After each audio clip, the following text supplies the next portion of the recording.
She texted, "Can't make it tonight. Something came up." "For the 6th time this month?" I replied. "No problem at all." Then I used Find My iPhone to see where something actually was, her ex's apartment complex. The flowers I had delivered there with the breakup card attached made her panic.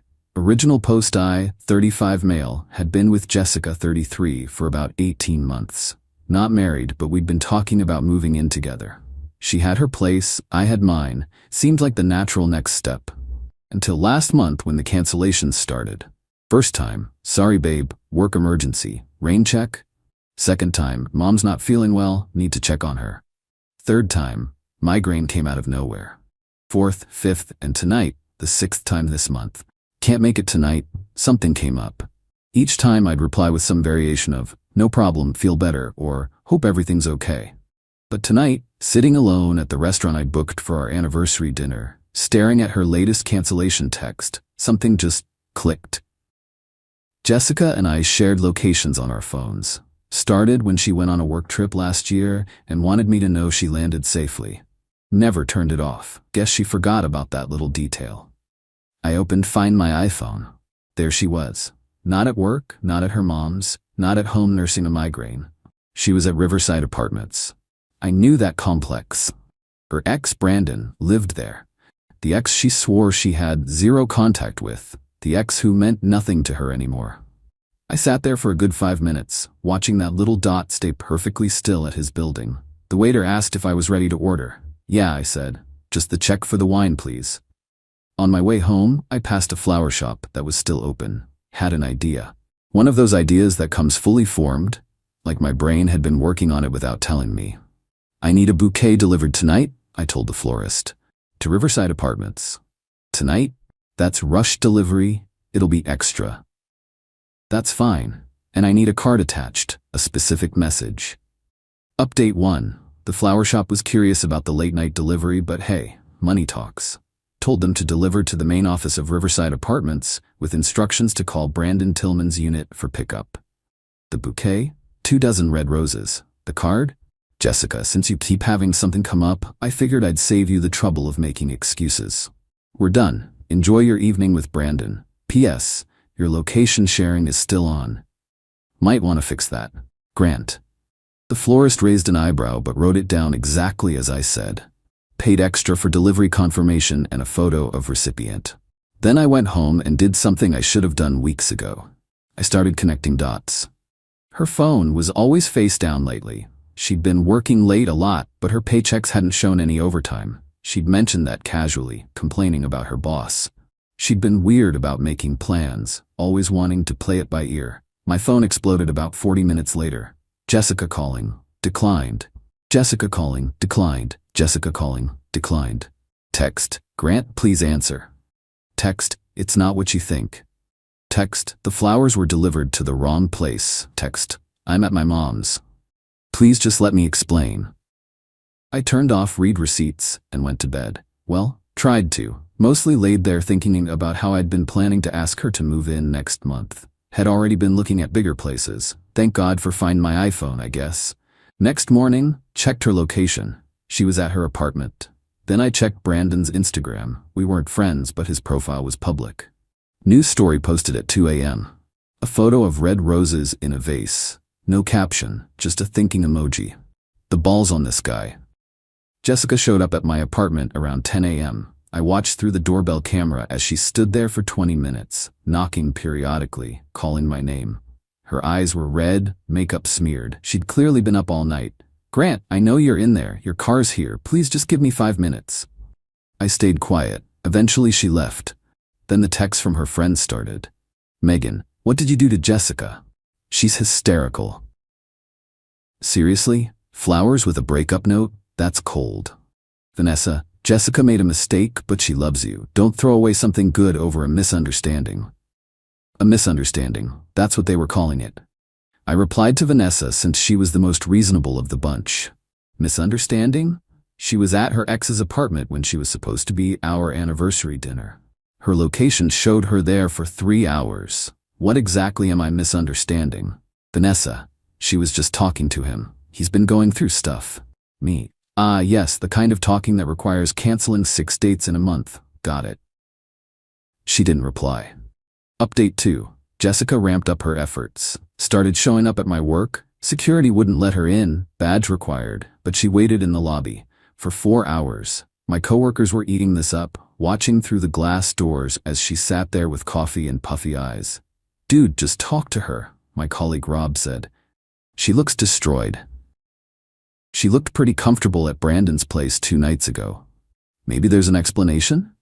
Rob, what explanation makes this okay? Please, I'm dying to hear it. He didn't have one. Finally went down at lunch mainly because my boss was starting to give me looks about the distraction in our lobby. Jessica jumped up when she saw me.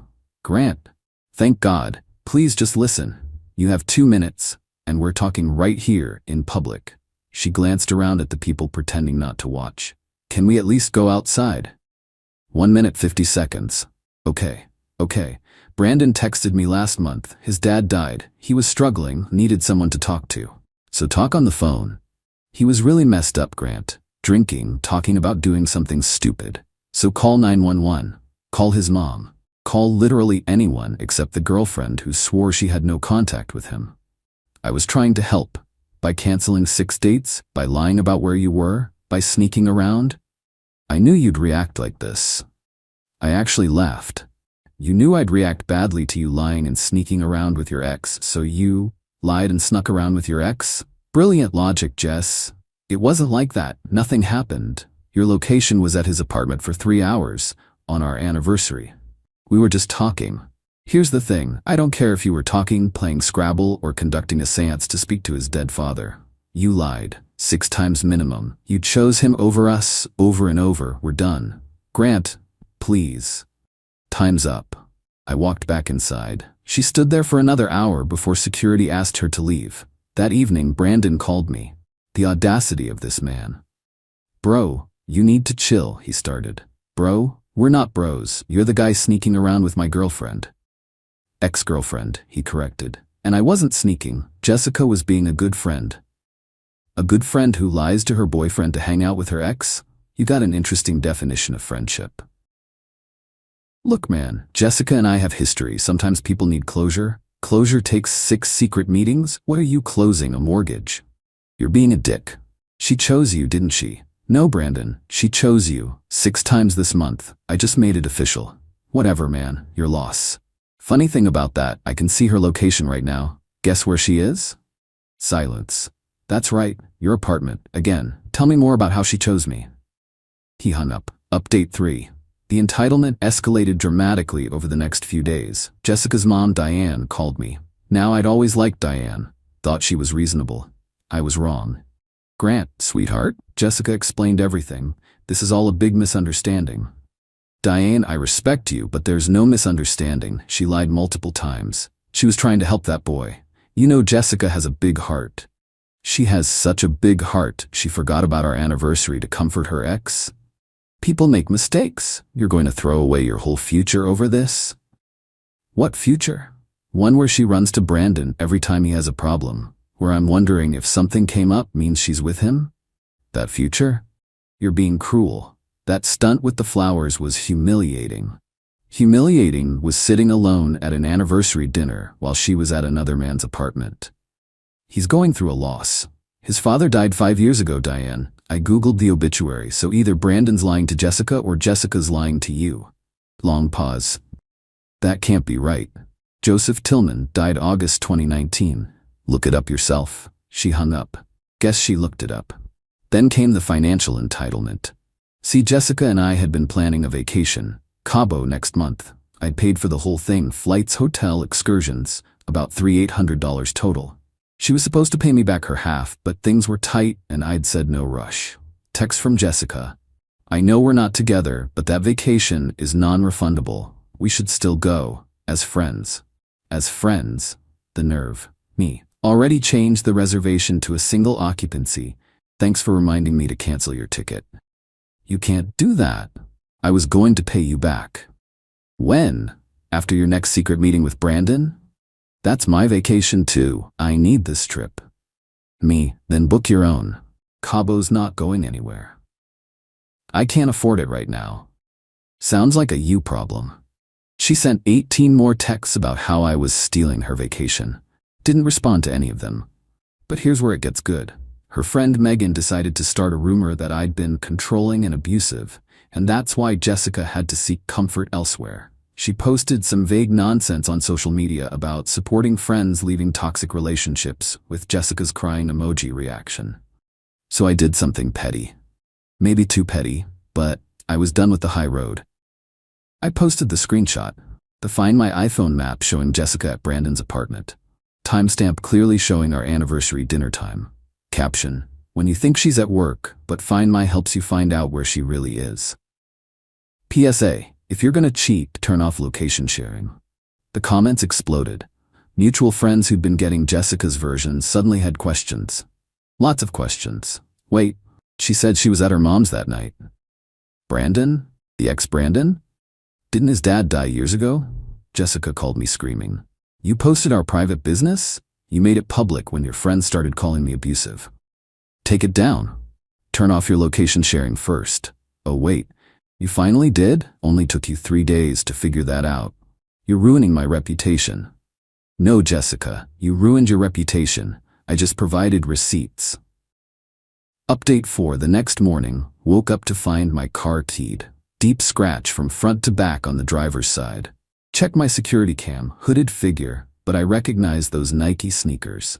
The hot pink ones I'd bought Jessica for her birthday. Filed a police report, showed them the footage. They said without seeing her face clearly, it would be hard to prove, but they'd look into it. Then, Jessica made her biggest mistake. She texted me, "Hope you like your car's new paint job. That's what you get for humiliating me." Screenshot. Sent to the police, sent to my insurance, sent to my lawyer friend who said keep that. Trust me. The estimate for repairs came back at $2,400. My insurance would cover it, but I'd need to pay the deductible. So I did what any reasonable person would do. I small claims court paperwork. But first, one more thing happened. Brandon showed up at my apartment. Not Jessica. Brandon. "We need to talk," he said, trying to sound intimidating. "We really don't. You're harassing Jessica. I haven't contacted her once since she admitted to keying my car. She's fragile right now." Fragile? She did $2,000 in damage to my car. You posted about her online. After her friends called me abusive. It's called defending myself. Look, just leave her alone and we'll leave you alone. We? Oh, so you're a we now? That's interesting. Tell me more about how nothing happened between you two. His face went red. We're together now, yeah. So what? You broke up with her. And there it is. The truth finally. How long were you two really talking before I found out? Doesn't matter now. It does for the small claims court case. Emotional distress, you know, finding out my girlfriend was cheating, not just lying. You can't prove anything. I held up my phone, recording. I can now. Thanks for confirming you're together. How long, Brandon? When did it actually start? He realized his mistake. You're recording me? It's a one-party consent state. Completely legal. So how long? How long? He turned and left without another word. Jessica texted an hour later. You recorded Brandon without consent. That's illegal. I'm calling the cops. Me. One-party consent state. Google it. See you in court. Court? Me. Small claims. Car damage plus emotional distress. Your boyfriend just admitted to the affair on camera. My lawyer says I have a solid case. Radio silence after that. Update 5. Final. The small claims court date came up 2 weeks later. Jessica showed up with Brandon. Big mistake bringing him. The judge did not like that. I presented the security footage of someone in her distinctive shoes keying my car, her text admitting to it, the estimate for repairs, screenshot of her location at Brandon's during our anniversary, the recording of Brandon admitting they were together now, text records showing the pattern of cancellations and lies. Jessica tried to argue I'd emotionally abused her by posting her location online. The judge asked, "Did you lie about your whereabouts?" It was complicated. Yes or no? Were you at this man's apartment when you told the plaintiff you were elsewhere? Yes, but, and did you damage his vehicle? I was emotional. That's a yes. Judgment for the plaintiff, $20,400 for vehicle damage, $600 for court costs and time off work. Jessica started crying. Brandon stood up. This is bullsh. Sir, sit down or be removed, the judge warned. She can't afford that. then she shouldn't have damaged property. Outside the courthouse, Jessica approached me one last time. Grant, please, I can't pay this. Payment plan's an option. I'm sorry, okay? I'm sorry for everything. I loved you. No, Jessica. You loved having me as a safety net while you figured things out with Brandon. That's not true. Your location that night wasn't the first time you were there, was it? She looked at the ground. Yeah, that's what I thought. Brandon stepped forward. Dude, you won. Just let it go. I am letting it go, as soon as she pays what the court ordered. We're going to appeal. My lawyer friend, who'd come for moral support, laughed. On what grounds? She admitted to the damage in writing. They left. Jessica paid the first installment a month later, $200 a month for the next 15 months. Last I heard through mutual friends, Jessica and Brandon moved in together after 2 months. She caught him texting his other ex 3 weeks later. They're still together, but working through trust issues. The irony is delicious. She tells people I was emotionally abusive and controlling. Most people who know the whole story don't buy it. Me? I got my car fixed. Went to Cabo solo, had an amazing time actually. Met some cool people, did all the excursions I wanted without compromise. Started dating again after a few months. New woman I'm seeing thinks the flower delivery breakup was iconic. Her words.